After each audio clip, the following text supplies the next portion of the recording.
Jam 3 pagi, gadis kecil itu bersembunyi di bawah selimutnya, membaca buku. Tiba-tiba ia mendengar suara aneh di luar jendelanya. Ia berani pergi ke balkon. Sepasang mata muncul di jalan dan bertemu dengan matanya. Kemudian sesosok gelap berdiri. Tubuhnya pasti setinggi bangunan 2 lantai. Ia menyadari bahwa ia telah ditemukan. Jadi ia berjalan lurus ke arah gadis itu. Gadis itu panik dan berlari kembali ke tempat tidur. Tetapi tangan besar itu datang tepat melalui jendela dan meraihnya. Dia meraih gadis itu dan lari dengan gadis itu dalam pelukannya. Dia sangat cepat dan penyamaran yang cukup bagus. Seorang pejalan kaki melintas. Dia memblokir lampu jalan tepat pada waktunya. Bersembunyi dalam kegelapan. Sebuah mobil lewat. Dia dengan cepat berlutut di belakang truk dan berpura-pura menjadi tumpukan barang.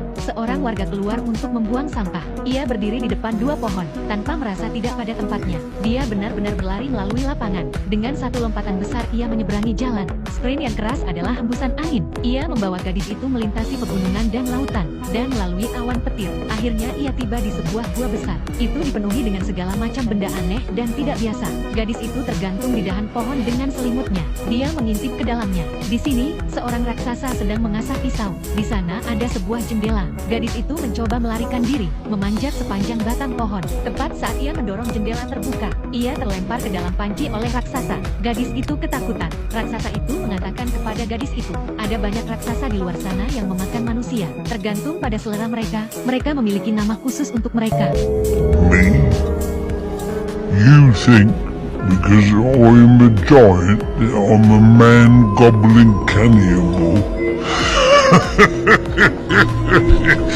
Gadis itu bahkan lebih ketakutan. Pria raksasa tua itu menghampirinya dengan wajahnya. Anda berpikir karena saya seorang raksasa. Dan kemudian, pria raksasa tua itu kemudian memakan labu besar yang tampak lengket. Sambil menjelaskan kepada gadis itu, dia tidak membawanya ke sini karena dia ingin memakannya. Tetapi ia khawatir jika gadis itu melihatnya. Ia khawatir jika wanita itu melihatnya. Ia akan menyebarkan berita tentang keberadaan para raksasa. Dan ras misterius mereka akan terungkap. Ketika gadis itu mengetahui bahwa orang tua itu bukan orang jahat, dia segera memberanikan diri dan meraih gadis itu, mengatakan bahwa di luar berbahaya, jangan melarikan diri tanpa izinnya. Ia kemudian menempatkan gadis itu di tempat pengintai kapal layar dan membiarkannya tidur di dalamnya pada malam hari. Namun setelah ia tertidur, orang tua itu pergi melalui gua menuju air terjun. Menarik kendali, sebuah jembatan turun ke bawah. Ia datang ke bengkelnya, botol-botol dan stoples berisi benda-benda berwarna-warni. Semua impian manusia. Dia mengambil sebuah guci merah berarti dipenuhi dengan mimpi buruk. Kemudian ia memutak atiknya.